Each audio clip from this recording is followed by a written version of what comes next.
My brothers laughed when I said I wanted to write books. My uncle snorted and said, "Men in this family work, not dream." I smiled. 15 years later, I wrote a character based on them.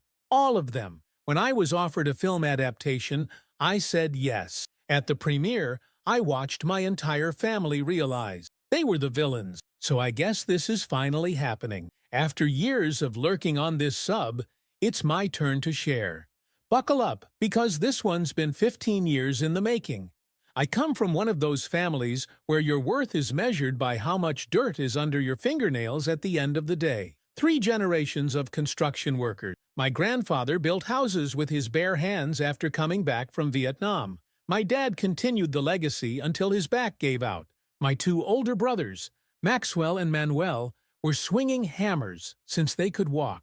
And there was me, the runt who'd rather scribble stories than swing a sledgehammer. Our house was always filled with the smell of sawdust and the sound of work boots stomping through the kitchen. Dad's friends, co-workers, and my Uncle Terry, who took over the business when Dad's back finally gave out for good, were constantly around, drinking beers on our porch and talking about the next big project. Men with calloused hands and weathered faces who looked at me like I was some kind of alien when they caught me reading. I still remember the day I found an old typewriter at a garage sale when I was 14. Spent my entire summer lawn mowing money on it. Carried that heavy-ass thing home 6 blocks. The look on Maxwell's face when I lugged it through the door, like I'd brought home a dead body or something. But whatever. I set it up in the corner of the room I shared with Manuel. Started banging away at night while he snored. Wrote these god-awful fantasy stories about knights and dragons. Look, I was 14 and had just discovered Tolkien. Don't judge. Fast forward to my senior year of high school. Everyone just assumed I'd join Terry at the family business. Nobody even asked me what I wanted. The future was laid out.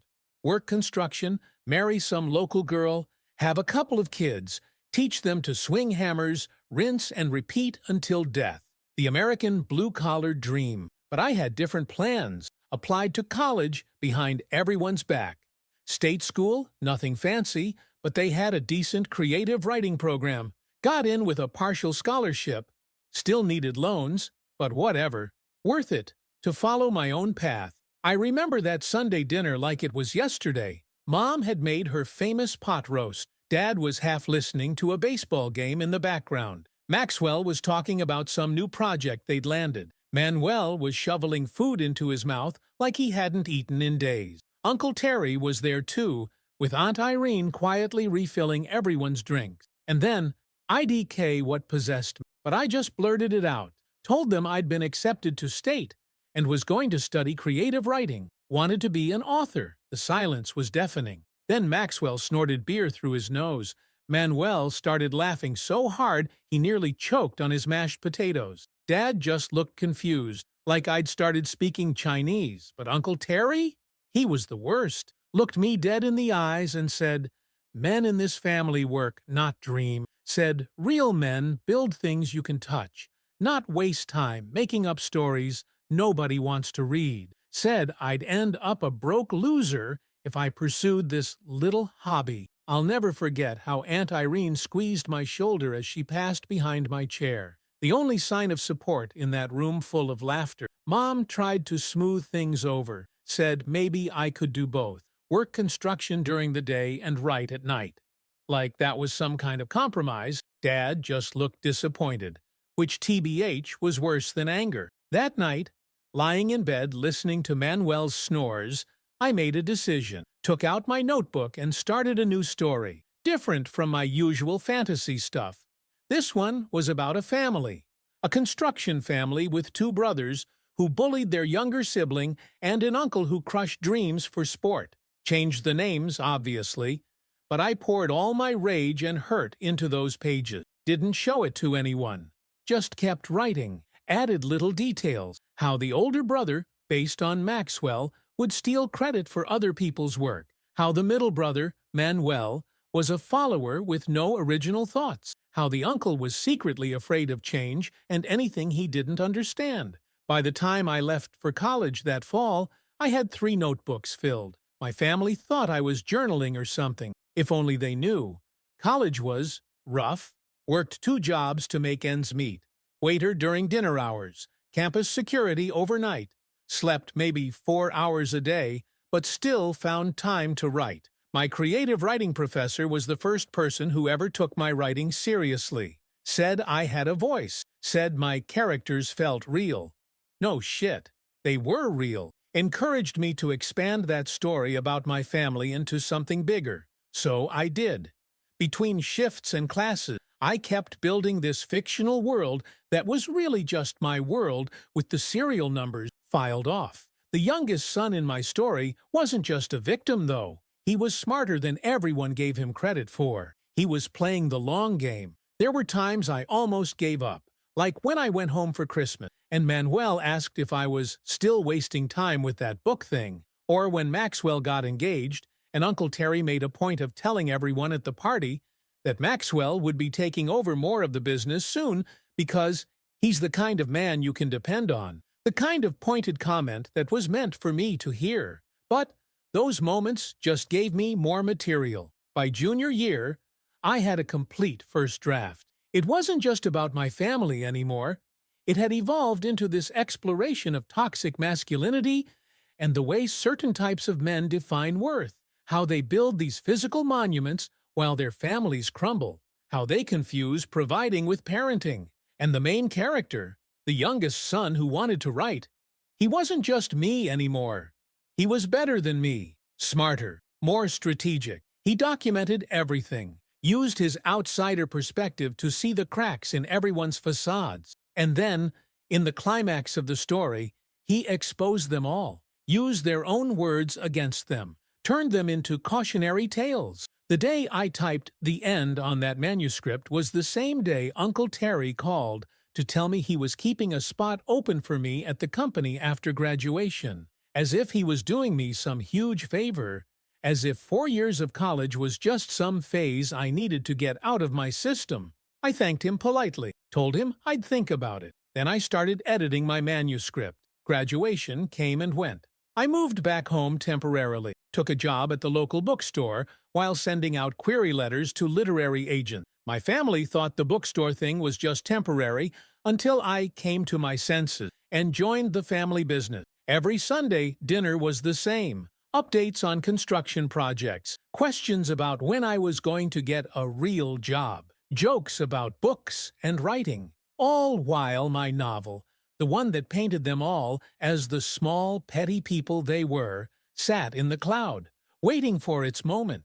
6 months of rejections followed. Each one felt like my family was right. Maybe I was chasing a stupid dream. Maybe I should just accept my fate and pick up a hammer. But then, an email from an agent. She'd read my manuscript, wanted to talk. That night, I wrote a single line in my journal. Revenge is a dish best served between hardcovers. And so it began. Update. Holy shit, you guys. Wasn't expecting that many people to care about my petty family drama, but here we are. Some of you wanted the next chapter in this saga, so grab your popcorn. Where was I? Right, the agent email. TBH, I almost missed it entirely. It landed in my spam folder alongside penis enlargement offers and Nigerian princes. Found it 3 days after she sent it while clearing out junk. Nearly had a heart attack when I read it. The agent, let's call her Arlene, wanted to set up a call. Said my manuscript had authentic voice and compelling family dynamics. Little did she know how authentic those dynamics really were. The call itself was surreal. Sitting in my childhood bedroom with Manuel yelling about the Wi-Fi being slow in the background, while this New York agent talked about my unique perspective on masculinity in blue-collar America. I kept waiting for her to say JK, or for Maxwell to burst in and tell me it was all an elaborate prank, but it was real. She wanted to represent me, said the manuscript needed work, but she saw potential, asked if I'd be willing to revise. I would have rewritten the whole damn thing in crayon if she'd asked. For the next 3 months, I lived a double life. During the day, I shelved books at the store and deflected questions about when I was joining the family business. At night, I revised chapters based on Arlene's feedback. cut characters, added scenes, deepened motivations. The weird part? The more I revised, the more my fictional family began to resemble my real one. Not in obvious ways. I wasn't stupid enough to use their real names or physical descriptions, but in the small detail. The way Uncle Terry's character would take credit for others' ideas. How Maxwell's character would puff up his chest when talking about real work. The dismissive tone Manuel's character used when talking about anything intellectual. I wasn't consciously trying to make them the villains. They did that all by themselves. I was just taking notes. 6 months in, Arlene sent the manuscript to publisher. More waiting, more Sunday dinners, where I bit my tongue while Uncle Terry talked about how the business was thriving, and how Maxwell was management material, how Manuel had just bought a new truck, how real men provide for their families instead of playing with words. Each comment went into my notes app. Fuel for future revision. Then came the rejection letters, 5 in a row, each one saying basically the same thing. Good writing, but not commercial enough, or difficult to market. Started wondering if my family was right after all.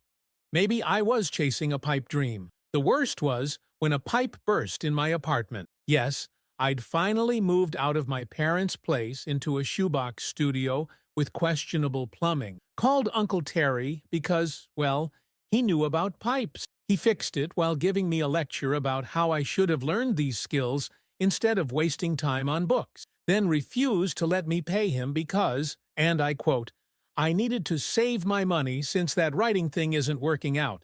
His pity was worse than his mockery. But then, an email from Arlene, a small independent publisher, was interested. They weren't offering much money, barely enough to cover a month's rent. But they wanted my book. My book. Signed the contract at a coffee shop while some college students argued about crypto at the next table. Felt surreal. Kept thinking someone would jump out and yell, "You've been punked," told my family at Sunday dinner. Mom was cautiously happy for me. Dad nodded like he wasn't sure if this was good news. Manuel asked if I'd get rich. LOL, as if. Maxwell changed the subject to his new promotion. Uncle Terry, though, he just shrugged and said not to quit my day job, that anybody could get published these days thanks to the internet. Compared it to his buddy's wife who sold homemade jewelry on Etsy. I smiled and passed the potatoes. The editing process was brutal. My editor, this woman named Megan, who drank concerning amounts of energy drinks, pushed me to go deeper into the characters. Why did the uncle character resent creativity so much? What made the older brothers so dismissive? Was it just learned behavior or something more? Found myself diving into family history I'd never considered. How Grandpa had belittled Dad's brief interest in community college. How Uncle Terry had given up drawing when his own father called it a waste of time. The cycle of crushed dreams passed down like a toxic inheritance. Added these layers to the story. The villains became more complex. Not just bullies, but products of their own damage. Still assholes, but assholes with backstory. The book, Foundations, came out with minimal fanfare. Small print run.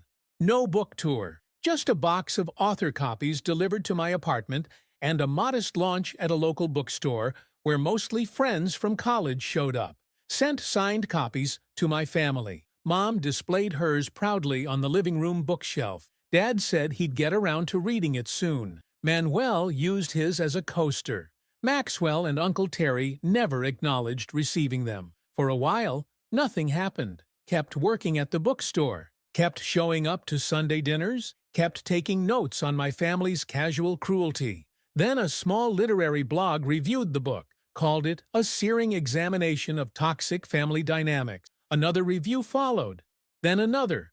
Small ripples in a very small pond, but ripples nonetheless. Sales ticked up slightly. Nothing life-changing, but enough that the publisher mentioned possibly doing a second book. Started working on something new, though my heart wasn't really in it.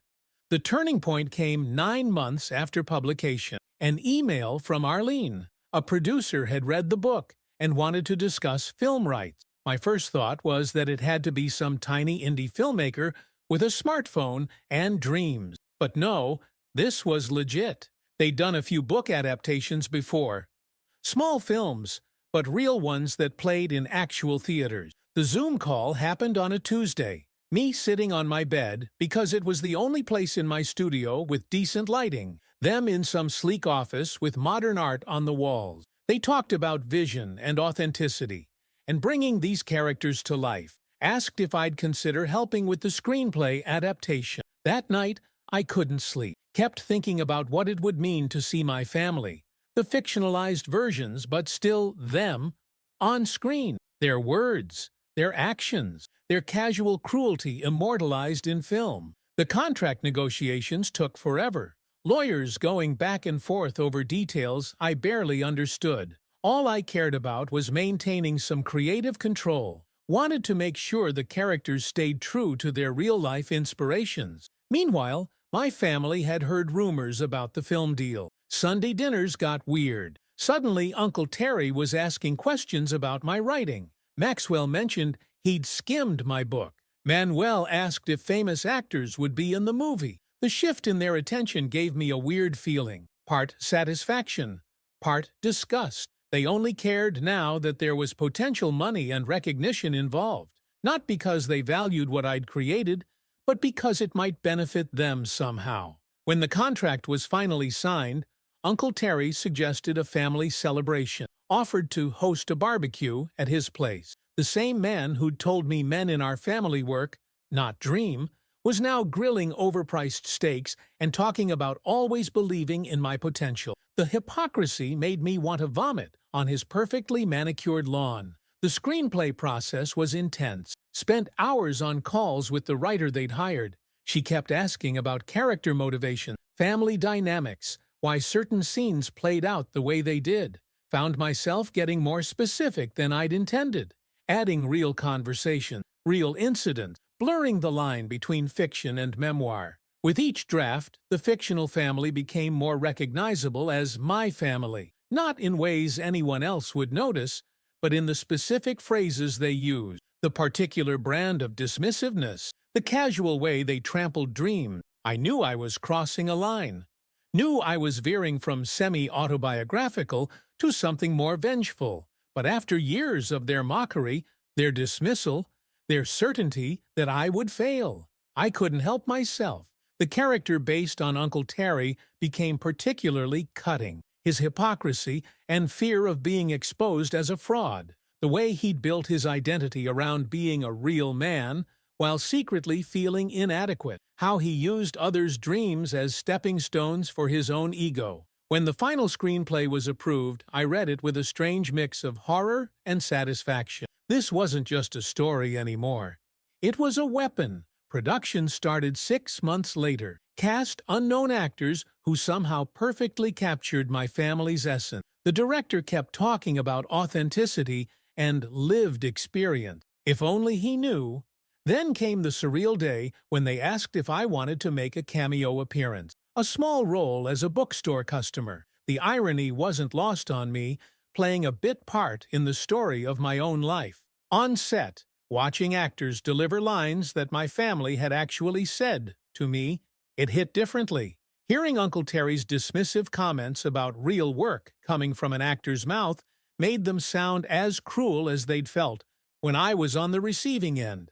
The film wrapped. Months of editing followed. I returned to my normal life, still at the bookstore, still working on my second book, still enduring Sunday dinners. Except now, whenever Uncle Terry or Maxwell made some dismissive comment, I just smiled. Knew what was coming. Knew they had no idea how they'd soon be portrayed to the world. The premiere was scheduled for next spring. They'd selected a film festival for the debut.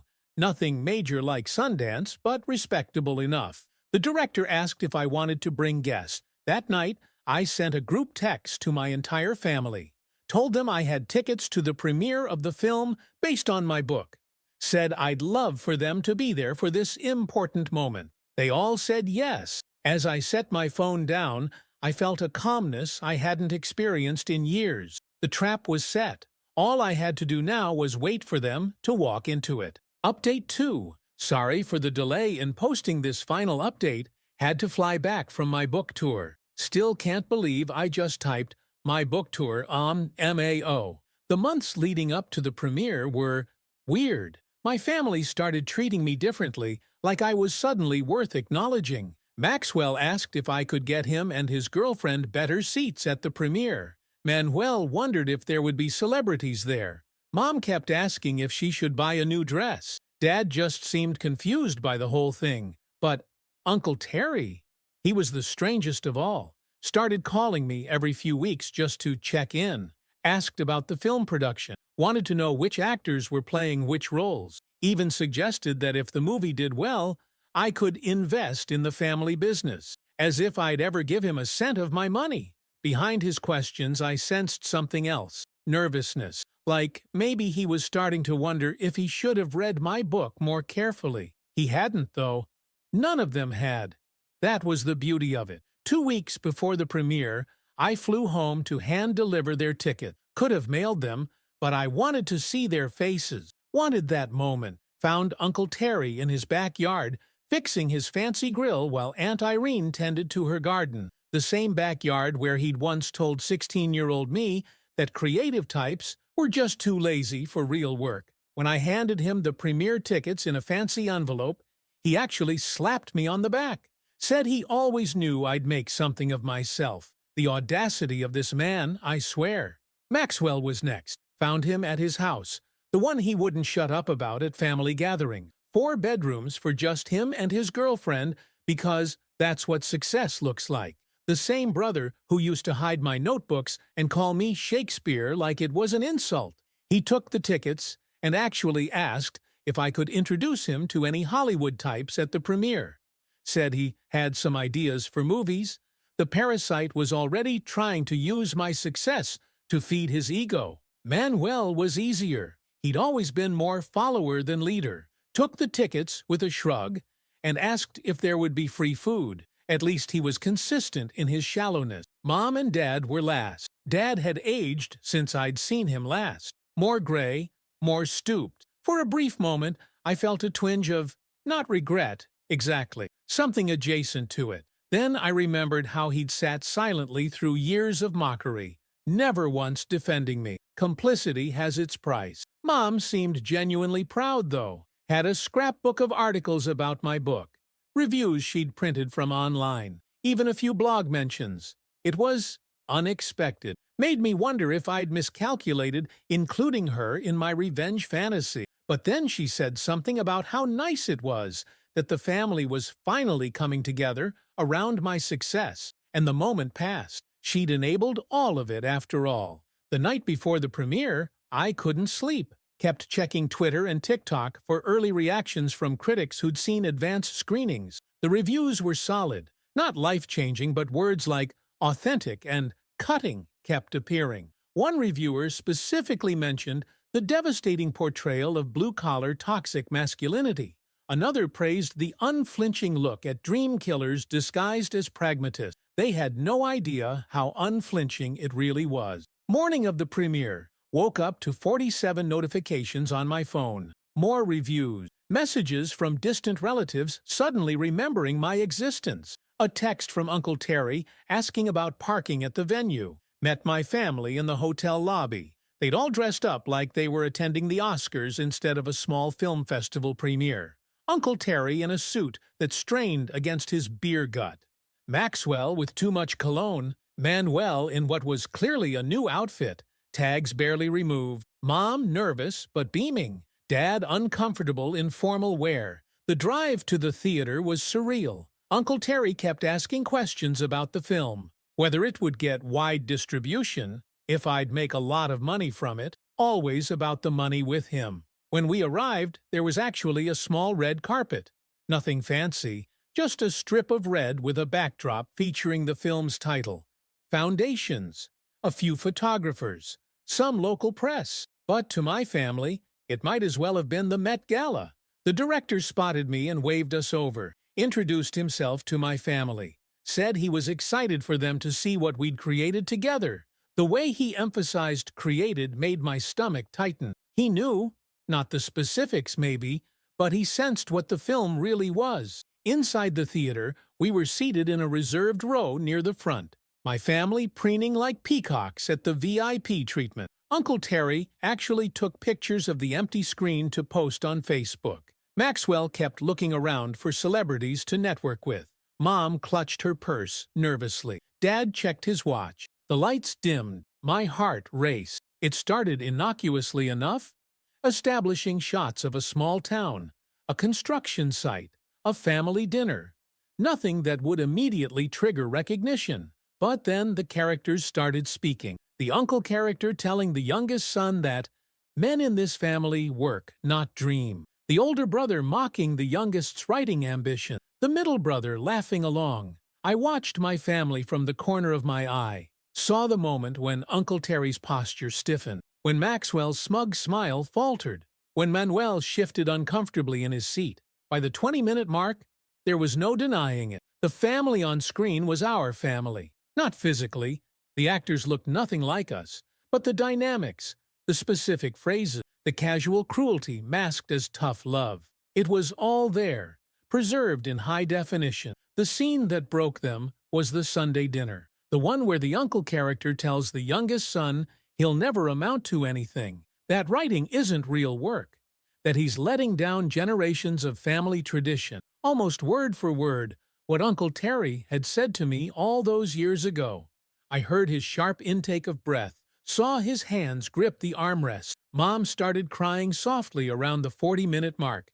Not loud sobs, just silent tears. Dad stared straight ahead, his jaw clenched so tight I thought he might crack a tooth. Maxwell kept looking between the screen and me, his face growing redder by the minute. Manuel just slumped lower in his seat, as if trying to disappear. But I didn't feel the triumph I'd expected. Instead, I felt empty, hollow, like I'd been carrying this revenge for so long that setting it down left me unbalanced. The film reached its climax. The youngest son character, after years of dismissal, achieves success with his writing. Returns home not to reconcile, but to show his family exactly how small they are. How their narrow definition of masculinity and worth has left them stranded in their own limitations while he soared beyond them. In the final scene, the youngest son declines the uncle's invitation to invest in the family business, tells him that some dreams aren't worth investing in, leaves the uncle standing in his backyard, suddenly aware of how small his kingdom really is. When the lights came up, the audience applauded. The director stood for a brief Q&A. I was called to the stage to talk about the adaptation process. As I spoke about creative inspiration and drawing from life experiences, I watched my family. They sat frozen in their seats while people around them gathered belongings and headed for the exit. Afterward, in the lobby, surrounded by well-wishers and film festival attendees, I finally faced them. Uncle Terry spoke first, his face ashen, voice barely controlled, asked if that was supposed to be him in the film, if that's really how I saw him, if this was some kind of joke. I told him no, it wasn't a joke. It was 15 years of receipts. Every dismissive comment, every mockery, every time he'd made me feel small for daring to dream differently than he did. Maxwell tried to play it off, said I was being dramatic, that he'd always supported me. The gaslighting was almost impressive in its audacity. Manuel just stood there, looking at the floor. The follower till the end. Mom asked, through tears, why I hadn't told them, why I'd let them walk into this blindsided. Dad just looked old and tired. I didn't answer them, just asked how it felt to be exposed, to have strangers see them as they really were, to have their words and actions reflected back at them without the comfortable lies they told themselves. Uncle Terry's face darkened, said I'd betrayed the family, that I'd used them, that this would damage their reputation in town. And there it was, not concern for how they'd hurt me, not reflection on their behavior, just worry about appearances, about their precious reputation. I told them that was the difference between us. They cared about looking good. I cared about being good, about creating something real, even if it was painful. The aftermath was predictably messy. Uncle Terry stormed out, Aunt Irene hurrying after him. Maxwell followed, already on his phone, probably damage controlling on social media. Manuel trailed behind like always. Mom and Dad lingered. Mom asked if we could talk privately sometime. Dad just nodded at me, the closest thing to acknowledgement he could manage. I went to the after-party without them, drank expensive wine, accepted congratulations from strangers who had no idea they'd just witnessed a family execution. The film got picked up for limited theatrical release, started streaming 6 months later, got decent reviews, nothing earth-shattering but solid. Enough to get me meetings for other projects, enough to build a career on. Uncle Terry's business took a hit when the film gained traction locally. Turns out people don't like working with someone immortalized as a dream-killing bully on screen. He called once, drunk, to tell me I'd ruined him. I let it go to voicemail. Maxwell's girlfriend left him after recognizing too many of his less charming traits in the older brother character. He blamed me for that too, in a series of increasingly unhinged text messages. Manuel eventually reached out, said he was sorry for going along with everything all those years. I told him it was too late for sorry. Some bridges stay burned. Mom still calls every Sunday. I answer sometime. Dad never calls, but occasionally sends awkward texts about the weather. As for me, I bought a small house in a different town. Write every day in a sunny office overlooking a garden, working on a new novel, not about family this time. There are other demons to exercise. Sometimes people ask if I regret it. Using my family that way, exposing them so publicly. I don't. Some might call it petty, unnecessarily cruel, a dish of revenge served ice-cold after 15 years of marinating, but I call it justice. For the kid with the typewriter who just wanted to tell stories, for every dream they tried to kill with their narrow minds and calloused hands. They made me a villain in their story for 15 years. I just returned the favor.